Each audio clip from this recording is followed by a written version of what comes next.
but it would be nice to be able to open with a big bang. Well, the Bible tells us in Revelation chapter 13, verses 16 to 18 about this mark of the beast. It's the only time that the Bible really refers to it. And the word mark there in the Greek language means it like a tattoo, really, or an etching or something that's scratched into something. So it says it's going to be upon the right hand or the forehead. We still have several thousand people that were working. They identify themselves every day. New people find themselves in a difficult place. But know this, in the meantime, we're devoting all the resources we have to get them. They're often in difficult places. They're not in the capital near the airport, or the roads are closed. And so it's not just a matter of getting a flight down there. There's a lot of work that has to be done to coordinate, to make it all happen and get those people available so they're sitting there when the flight lands, they can get on the plane, and then we can get them back home. We still have several thousand. We're working on it. We chip away at that number every day. But new citizens go to the State Department website, identify themselves, and say, I need a little bit of help in some way, and we do our best to get that to them just as quickly as we can. These aren't just numbers. These are patients. These are friends.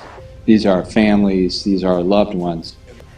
Now, what changes that equation is technology, but we need a deliberate approach to getting that technology quickly. So you've mentioned technology. The Fed president from St. Louis mentioned technology. Dr. Fauci has mentioned technology and surveillance. Specifically, what does that look like in the United States of America, and how far are we from getting that? I think things are going to be permanently changed coming out of this until we get to a vaccine and we can fully vanquish this. We're still working on this problem set. There's still data that these good people need so that they can perform their analysis of how to both develop therapeutics and a vaccine and to understand where this virus is. So every country, China included. We're really concerned because of this virus, so it's a challenge because of the possibility of getting the virus, since you just never know. The MTN head of corporate affairs, Alain Newman, says that as much as there are some people that are still using hand-to-hand transactions, there's a big percentage of people that have also embraced the cashless transactions when transferring money. It's become the quick and easy way to pay. Using your phone or tapping your card at the till may be convenient, and soon it might be necessary as stores start encouraging people towards going cashless. Last week, the World Health Organization stated there is a chance COVID-19 could be transmitted through money, and that has some stores on edge. Best Buy has announced it no longer accepts cash, and some grocery stores are now posting signs asking customers to avoid cash as COVID-19 continues to spread. In a move to protect customers from COVID-19, today Community America Credit Union joined the growing list of financial institutions closing their lobbies and encouraging alternative ways of banking. Virtually everything that we've been able to do in the branch, we're going to be able to do through our drive-thrus. A popular question among those customers right now. And they're asking about, should I take cash out? And we are absolutely telling them, no, don't take the cash out. It's safer where it's at. While some have rushed to make large withdrawals in cities like New York, banking experts strongly advise against it. Bridges in our region are going cashless to stop the spread of COVID-19. The Atlantic City Expressway says it has suspended cash tolls. Delaware River Port Authority bridges will go cashless tomorrow morning at 6 a.m. The Delaware Memorial Bridge goes cashless at midnight. Yesterday, cash tolls were suspended on the New Jersey Turnpike and the Garden State Parkway. And as the U.S. continues to see a rising number of coronavirus cases, public anxiety also escalating. That includes concerns about using cash. Many worry it could actually be a source of transmission. Though many transactions are now contactless or digital, are we ready to go fully cashless? And should they have shared their data sooner with the United States? Every country has an obligation to share that information accurately, timely, completely, transparently, and thoroughly, just as quickly as they can gather it. We'll leave for another time to evaluate how everyone did in that. From smartphones to eyes in the sky, high tech has become a powerful weapon to fight COVID-19. When you hear something like this, Google tracking you in your every move, if you're social distancing or not, how is this not a violation of data privacy? This is the most high-level group tracking that there can be that's already being done by like government satellites that, collect data on group gatherings in different cities and things like that. We will dramatically increase the tracking possibility and the quarantine of those who are positive. We started today to deploy the digital technology that locates the people that were in contact with corona patients. We will tell those people to quarantine themselves for 14 days. Your smartphone or smart tablet, and then from the smartphone or smart tablet through the cloud, it can be sent over to a central monitor, maybe at a hospital or even service that we provide, to continuously monitor the patients. Our mobile phones could become an important weapon in the fight against the coronavirus, and Germany could see the benefits very soon. Software developers are working on tracking apps which would enable a loosening of restrictions on movement without compromising data privacy. The app registers other smartphones with the app installed and can track people who were in the vicinity of the user for a particular amount of time. If the app user tests positive for corona, all the people they had contact with can be notified and warned. Authorities in South Korea and Taiwan are also using smartphone location data to enforce quarantines. Instead of isolation, countries like Kenya have chosen another route, focusing on social distancing. Kenya has tapped into smartphone applications that use sensors. Not only can these devices accurately calculate the distance between people, they can also track when crowds begin to form. However, although the intentions seem admirable, many are questioning if privacy rights are being considered when using high tech to fight the coronavirus. Privacy or public health? That is the question. In the time of COVID-19, mass surveillance can be a useful tool in helping stop the spread of the virus. But does that mean people will have to give up their civil liberties? This is my neighborhood of Moscow, and in all the years I've lived here, I've never seen it this quiet. And the way that the government here is enforcing this lockdown is to use high-tech surveillance systems. This is my usual walk to work, but I've never noticed before just how many security cameras there are on this way. And in fact, there's one right here next to this poster with details of how to keep yourself safe during this pandemic. There's a camera there up on the top of the bus stop. Now, tens of thousands of these cameras across Moscow have been fitted with facial recognition software, and that works in real time, scanning people's faces and sending instant alerts to the police, who can then detect anyone who might be breaking the quarantine. For example, in the UK, Britain's National Health Service is tracking the spread of COVID-19 with the help of American privacy violator Palantir. The big data company is also in talks with France and Germany and is currently working with the U.S. government as well. In the U.S., the situation gets even more complicated. To better be able to enforce stay-at-home orders as well as look for large crowds, U.S. public health authorities are turning to loosely regulated advertisers who can pretty much track a person's every move. And while advertisers use the info to sell you stuff, the intelligence community can use it for, let's just say, other reasons. Google has released its mobile phone users' location data for 131 countries, hoping that the trove will show whether people are obeying the world's various lockdowns and social distancing measures. It may be the world's largest such data dump available to the public and covers a span from mid-February to the end of March. The results are varied. In these perilous times, many Americans are sacrificing their personal freedoms for the common good. Tonight, 1 out of 3 Americans is under government orders to stay at home, and at least 17 states have ordered non-essential businesses to close. In some states, large gatherings are altogether banned. But how far can the government go in taking away our civil liberties? And could we see here in the United States more extreme restrictions like those in China and parts of Europe? The Chan Zuckerberg Initiative is partnering with the Bill and Melinda Gates Foundation on possible treatments. So we're going to be contributing $25 million with Gates and others to be able to get this started quickly and now. It's especially important for us to show that we can be proactive in handling this well. I'm very proud about how our teams around the world have pulled together to support people getting accurate information, fighting misinformation. Bill Gates is urging the federal government to shut down the entire country. So far, the Bill and Melinda Gates Foundation has donated $100 million to fight the coronavirus. They're focused on detection, isolation, and treatment of the virus and finding a vaccine. Gates says not too late to make up for lost time. What is sure is that the pandemic is going to be used by every government in the world to collect medical data. There is going to be pressure from the Chinese government and from other governments to collect medical data of citizens in order to control and to be sure that the disease doesn't spread.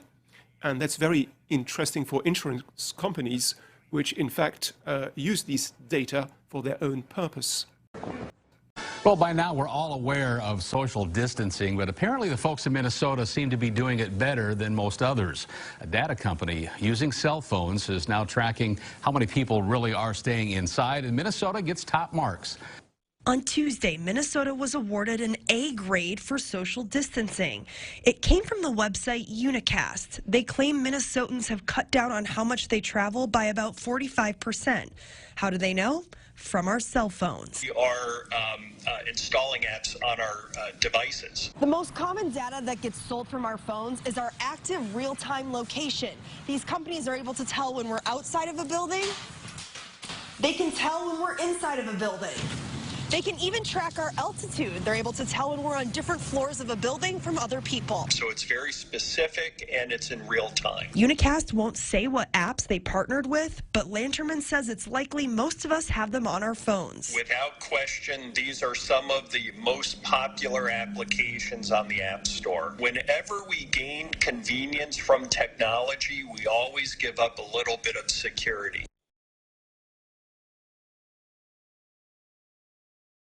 No matter where you live, your county is getting scored by a company tracking GPS location on your cell phone.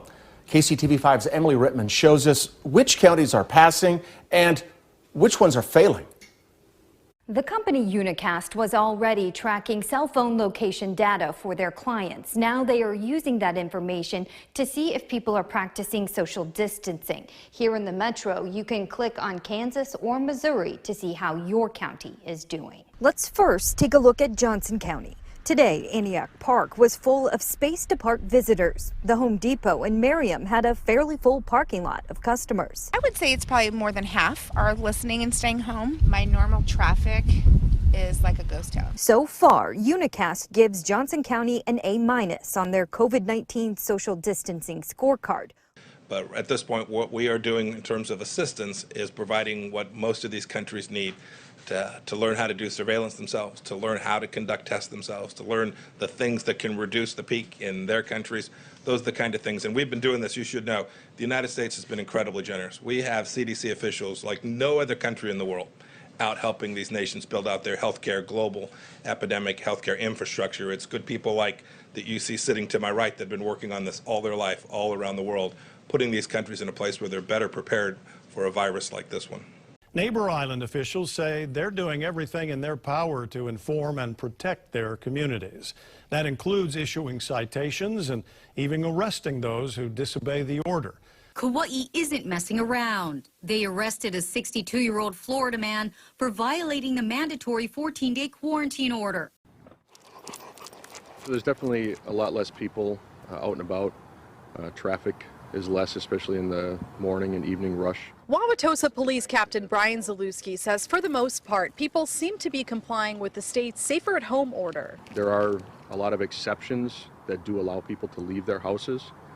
In fact, they're encouraged to get out and to walk and to exercise and to do things as long as they're complying with social distancing. Willful violations of the order could result in a $1,000 fine now. That's a new piece that was introduced last night. Then there's the 90 days in jail, and for maybe more for businesses, there's the referral to licensing agencies. That's right. You could soon pay a steep price if you're not staying at least 6 feet away. Mayor Marty Walsh says he's still seeing too many people grouping together. Stricter guidelines are possible for places like parks and stores. The mayor says he just doesn't want to start issuing fines, but it could happen. More and more people are now getting cited for hanging out at the beach. On Maui, officers issuing citations to people laying out at Napili Bay. Fines for violating the stay-at-home order are up to $5,000 or 1 year in jail. Anyone cited for violating the stay-at-home order will also have to appear in court and explain to a judge their reasoning for being out during an emergency proclamation. Cities right across this country are cracking down increasingly on anyone who does not practice physical distancing. particularly now. And this was the warning from Ontario Premier Doug Ford on Friday. The weather's getting so nice and many more people want to be outdoors. Over the weekend, very much the case. And many people are certainly following the rules, keeping that 6 feet, 2 meter distance, but others clearly are not. They're not listening. Hundreds warned just yesterday. From lining up outside liquor stores to crowding city parks, some Chicagoans aren't taking the stay-at-home order seriously. So now the city is cracking down. 345 groups broken up. 2 men arrested for disorderly conduct and failure to obey a lawful order to disperse. That's how Chicago police enforced the stay-at-home order across the city just yesterday. 30 of those groups broken up. In this district, 12. Any other day, Frisbee in Boulder's Chautauqua Park isn't unusual. But at this moment, these guys are breaking the law. Tonight, a national controversy is brewing over arrests at a Charlotte protest. We told you over the weekend, 8 people were arrested for violating the stay-at-home order. They were outside of a Charlotte women's clinic. Police told them they will continue to come out here and enforce those stay-at-home orders if they gather in groups of more than 10 here. It's been a relatively quiet Monday on Latrobe Drive. A handful of demonstrators and no police in sight. But Saturday, CMPD arrested 8 people. In Denver, there is an enforcement team intervening with groups of people breaking the stay-at-home order. We will learn what, if any, citations they handed out for the weekend on Monday.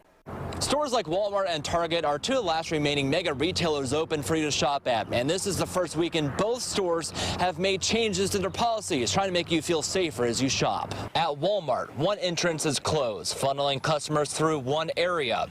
The company will allow roughly 20% of the store's capacity, and then it's 1 in and 1 out. It does appear that people are maintaining a proper distance and trying to make attempts to do so. At Target, they're also watching how many people enter the store and have markers on the floor promoting social distancing as you check out.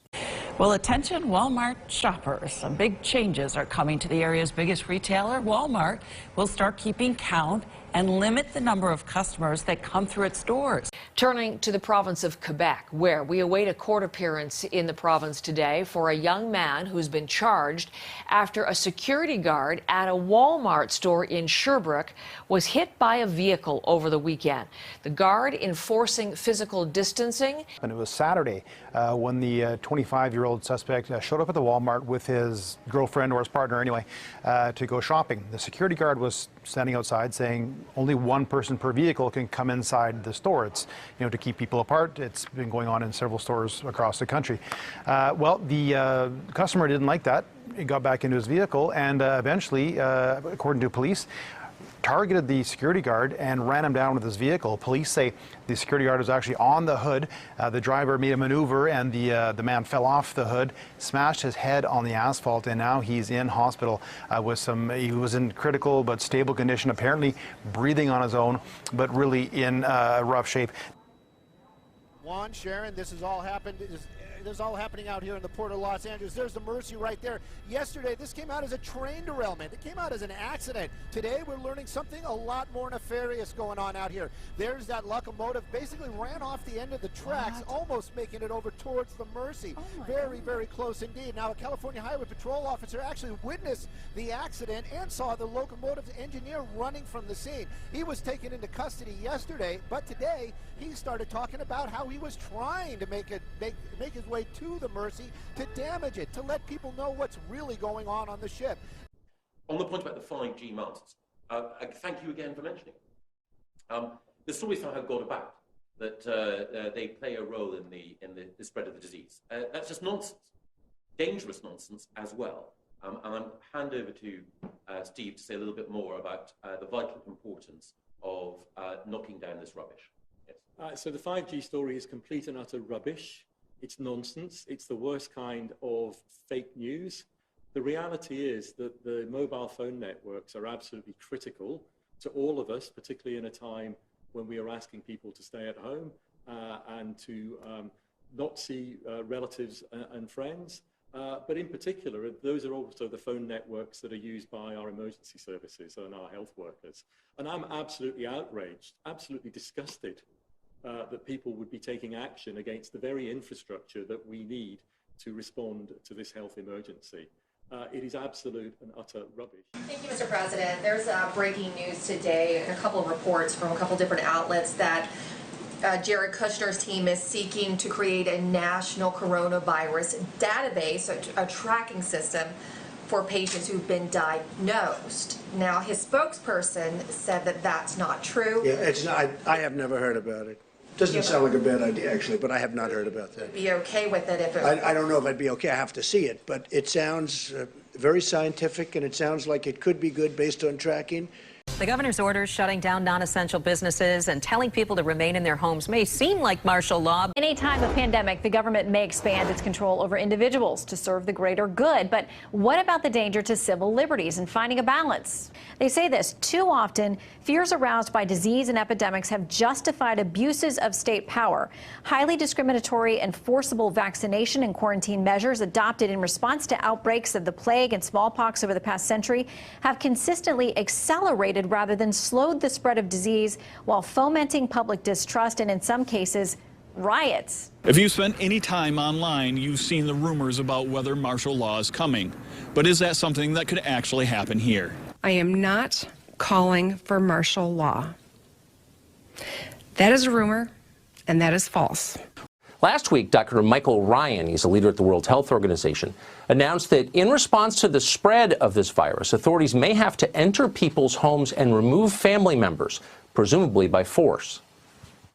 In most parts of the world, due to lockdown, most of the transmission that's actually happening in many countries now is happening in the household, at family level. In some senses, transmission has been taken off the streets and pushed back into family units. Now we need to go and look in families to find those people who may be sick and remove them and isolate them in a safe and dignified manner. Medical martial law is now in effect on the Red Lake Indian Reservation. Only essential travel is allowed and a 10 p.m. to 6 a.m. curfew remains in effect. Also today, Chairman Darrell Seekey Sr. announced individuals cannot enter the reservation to visit or to pass through. Semi-trucks can pass through, but unscheduled stops can lead to penalties. Semis can also enter the reservation to deliver food. Laredo, Texas is now requiring residents to cover their nose and mouth when going out in public or face a fine up to $1,000. Starting today, all people in Laredo over 5 years old will have to wear something such as a homemade mask, scarf, bandana, or handkerchief when entering a building open to the public. People will also have to cover their mouth and nose when using public transportation, taxis, rideshares, or even when pumping gas. Those who don't comply with the order could face a fine of up to $1,000, and they can also be arrested. The city of Laredo also has a curfew now. Non-essential workers cannot be out between 10 p.m. and 5 a.m. Today, the Montana National Guard started screening people at airports and rail stations across the state under an order from Governor Steve Bullock. 73 soldiers and airmen were activated to screen travelers, include a temperature check and a couple of questions.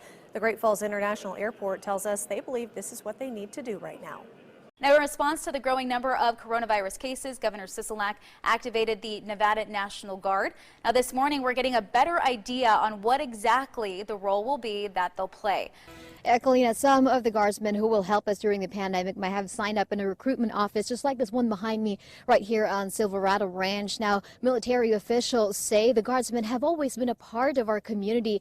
They're just going to be more visible in the coming days. This week, Governor Sisolak activated the Nevada National Guard to help with the state's COVID-19 response, and ever since, we've been getting a lot of questions asking, what does this mean? Is this martial law? I was part of a team that did the baseline training on pandemic preparedness for the military command that's responsible for North America, and I've also done major exercises in Las Vegas on huge biological attacks. They've been looking at this for a very long time, well over 20 years.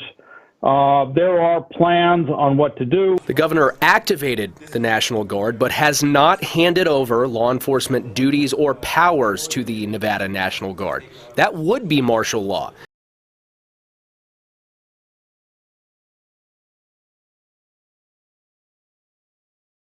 Commissioner Clapperud told 22 News that the department is down about 20 officers after one tested positive for COVID-19 and 12 others are waiting for test results. She said the other currently off-duty officers have health concerns that make working during the pandemic challenging and others are in self-quarantine after coming into contact with someone with COVID-19. The National Guard's people will be armed and under the direction of the police commissioner. Clapperud says she hopes that their appearance will be calming as they help the department feel any help that they need during this pandemic. I will not hesitate.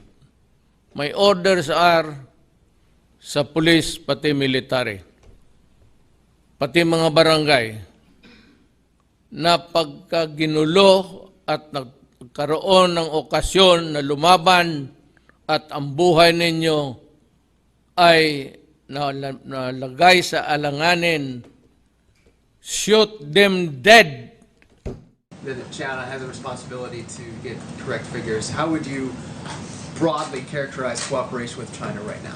With lots of places we've been cooperating, right? They're providing us assistance where we need it. There are places on the ground now where we do have access to the data we need, and we're deeply appreciative of that. They've said they want to cooperate. We're completely prepared to cooperate with them. That cooperation means sharing data, being transparent, being upfront, allowing information to flow freely. That's our expectation, not just of China, though, of every country that is in this place today. We collectively have to work our way through this, and to do that, you have to have really good data. Well, the man who helped start Microsoft says he wants to devote more time to helping others. Bill Gates has announced he's resigning from the board of the tech giant he co-founded 4 decades ago. He's also leaving his board post at Berkshire Hathaway. The Gates Foundation has pledged $100 million to fight the coronavirus. Well, this is just disturbing to hear. Dr. Anthony Fauci, a key member, you might even say the leader of the White House coronavirus task force on many days, he is now facing death threats. We couldn't believe it when we learned about this. He's been forced to beef up his security detail following growing concerns for his safety. Dr. Fauci is going to get, if he doesn't already have, a security detail of more than a half-dozen federal agents. He doesn't need security. Everybody loves him. It says that they'd be in big trouble if they ever attack. The USS Theodore Roosevelt's commanding officer has been relieved of duty by the Navy. Hours after the acting Navy secretary fired Captain Brett Crozier, hundreds of crew members gathered on the USS Roosevelt's hangar bay to give him a roaring send-off, chanting his name. It appears the crew is ignoring guidelines to social distance to send a message of protest to top Navy brass for firing their skipper, who sounded alarm bells about the rising number of coronavirus cases on his ship, forced to arrive in Guam a week early. Organizations have to work. They have to deliver the outcomes for which they were intended. And we need to make sure that not only the World Health Organization, but every international organization, that we take taxpayer money and give it to them for the benefit of America. We need to make sure it's delivering on those taxpayer dollars. The World Health Organization is no different in that respect. They have to execute on the mission that they are designed to achieve. And we've seen, with respect to the World Health Organization, here we are. It hasn't accomplished what it was intended to deliver. Well, it's not surprising. I've been studying communist China my whole life in the military. I've never trusted a communist, and their cover-up of this virus that originated with them has caused unnecessary deaths around America and the world. So this report is not surprising at all. They need to come clean. And another piece of this is the WHO needs to stop covering for them. I think Dr. Tedros needs to step down. We need to take some action to address this issue. The focus of all political parties should be to save their people. Please don't politicize this virus. There are some learnings we can take out of all of this mess, and one of them is how useless and politically correct the World Health Organization is. Donald Trump got this right yesterday when he called WHO China-centric and threatened to pull US funding. We're going to put a hold on money spent to the WHO. We're going to put a very powerful hold on it, and we're going to see. It's a great thing if it works, but when they call every shot wrong, that's no good. So I think the dollar's going way down. It's too late to help the dollar. We'll see what happens. We'll see what happens. It does open up. What can the federal government do? Well, the federal government has done a lot, and it's going to do a lot. And the dollar is very strong, and people are investing in the dollar. They want, the fact that we have the strong currency. We have the currency. Our currency is everything. The dollar is the strength. The dollar is the whole ballgame. We have a strong dollar. Other currencies are going down, way, way down in some cases. You look at other countries, I won't mention them, but other countries are going down. By the year 2020. This nation, this idea called America, was and always will be a new world, our new world. We have brilliant people. We have a tremendous amount of money. And we have brilliant people that I'm taking from Wall Street with Secretary Mnuchin, who's done an incredible job, a brilliant guy. I'm taking from Wall Street. People that I've known, that you all know, the top people in the world. They don't want money. They don't want, will they get something? I guess maybe they'll get, who knows, peanuts, what they want compared to what they would normally get. I'm taking the smartest, the most brilliant people in the world in finance, and they're going to be dealing.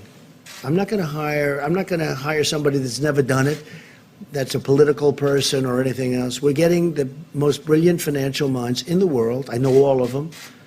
You know all of them. You read about all of them. I guess some you don't read about, and they're probably the smartest of them all.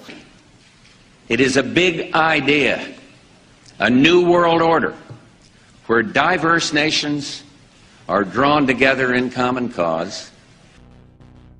What happened on 9/11 is a phony, and we've never learned the truth about 9/11. The whole agenda is to create a one-world government where everybody has an RFID chip implanted in them. All money is to be in those chips. And this is giving me straight from Rockefeller himself. This is what they want to accomplish. Aaron, what do you think women's liberation was about? We, the Rockefellers, funded that. We funded women's lib. They do whatever they want to do. What we want doesn't matter anymore. It's their agenda, it's their plans that matter. They have all the money they want. They can make all the money they want. They have a machine that can make all the money. It's not about money. It's about control. It's about their vision of how they want to see the world. You hear George Bush saying democracy means freedom. No, democracy equals New World Order. It's $6.2 trillion, and we can handle that easily because of who we are, what we are. It's our money. We are the ones. It's our currency. We can handle it. I want to say the Sanhedrin organization, not sure if I pronounced that right, aims to replace the United Nations, and this is why we are now seeing the WHO and the UN being thrown under the bus. It was eventually going to happen because this is out with the old and in with the new. First, tell me a little bit about this initiative that you are going to, it's just happening this month in September. We want to establish a new organization, which is, his name is the 17 Nations. The 17 nations come from the Bible. Let me note also, this same organization wants to build the third temple in Jerusalem. This will introduce the Antichrist at this time. How does your support of rebuilding a Jewish temple in what Jews call the Temple Mount and Arabs call the Noble Sanctuary, how does that square with peace? Because, of course, that notion in itself is one that would not be accepted in the Arab world. It's not exactly a Jewish... And even by some Orthodox Jews? It's not exactly Jewish temple. Okay. It's God, Hashem, the creator of the world. He have this initiative, and Solomon, the king, he wrote in the starting of the temple a prayer for all the alien people, for all the nations, when they are coming to the temple, what they have to pray to Hashem, God, Allah, or whatever you will call the entity that create the world. So you don't specifically support the actual physical rebuilding of a Jewish temple? because, I mean, that is something that many people say can't even happen until the time of the Messiah, right? There's very different theological views on that. Look, because that seems like it would create a problem for the kind of bridges you're trying to build. I think that if the 70 nations will raise a committee how to do it, they will find a way how to do it. So the same organization in 2016 was asking Trump to go to Jerusalem and pray to fulfill King Cyrus's role. And the very next year, he does. Putting his hand on those ancient stones, they're very smooth down the bottom, where hundreds of people for thousands of people for hundreds of years have put their hands there and prayed there, and he is doing that. To Jerusalem, and to recognize that that city, and so importantly, is Israel's capital. This is all about them bringing in their God, not the one we believe in as the Heavenly Father, but there's the Lightbringer, Lucifer. Americans know that Israel and the United States share common values, that we defend common interests, that we face common enemies. Iran's leaders know that too. You know, for them, you're the great Satan, we're the little Satan. For them, we are you and you are us.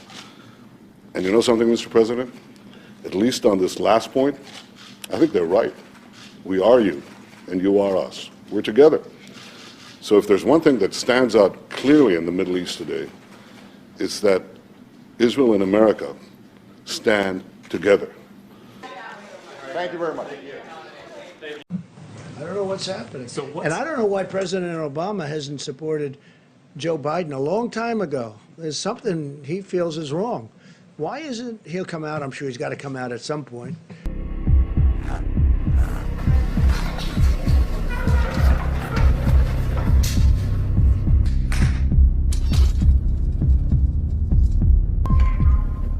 Shame on you.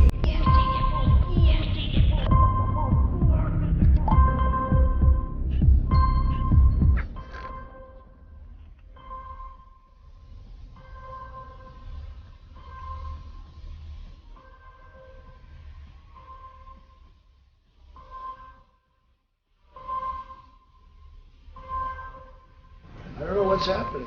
And I don't know why President Obama hasn't supported Joe Biden a long time ago. There's something he feels is wrong. Why isn't he'll come out? I'm sure he's got to come out at some point. Because he certainly doesn't want to see me for 4 more years. We're not, we think a little bit differently. So we remember the proclamation of the great king, Cyrus the Great, Persian king, 2,500 years ago. He proclaimed that the Jewish exiles in Babylon can come back and rebuild our temple in Jerusalem. This is why you see Trump talk about God and Jesus, but he is reading from a script. Well, thank you very much. On this Good Friday, Christians from all around the world remember the suffering and death upon the cross of our Lord and Savior Jesus Christ. And Easter Sunday, we will celebrate his glorious resurrection. At this holy time, our nation is engaged in a battle like never before, the invisible enemy. But there is an antichrist spirit, just as surely as the Spirit of Jesus Christ abides in us. The Scripture says, because you are sons, God has sent forth the Spirit of His Son into your hearts, crying, Abba, Father. Now, we have a Christ, a living Christ, who's a man now in glory. He has flesh, he has bone, he has hair, he has eyes. He's a living man because he has still got his manhood, even though he is God. He's a man in glory. He is there and we are here, but his Spirit is here. We are living through the Spirit. I live, yet not I, but Christ lives in me. Who lives in me? The Spirit of Christ. There is a man, Antichrist. You see, there are 2 Christs in the world, Jesus Christ the Lord and Antichrist. Antichrist has a spirit. There is a spirit of Antichrist that is even now moving in the world, preparing for the coming of this man. Just as sure as you as a believer have the Spirit of Christ in you, there are people today that are absolutely possessed of the spirit of Antichrist. So with that being said, remain vigilant, have faith, and God bless you all.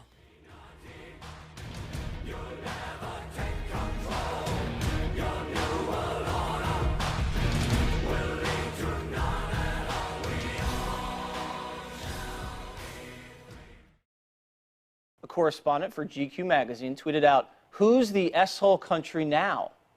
CNN's Darling Jim Acosta gleefully pointed out the U.S. has just passed China, a country 4 times larger in population, for cases of coronavirus. The Verge says, quote, "The coronavirus is now the American virus." And those insults apparently inspiring Hillary Clinton to tweet, "He did promise America first." Greg, this is bad. That's terrible. Go for it.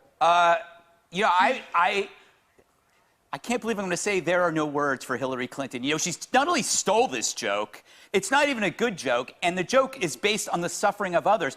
I would say that she should rot in hell, but I think she's already there.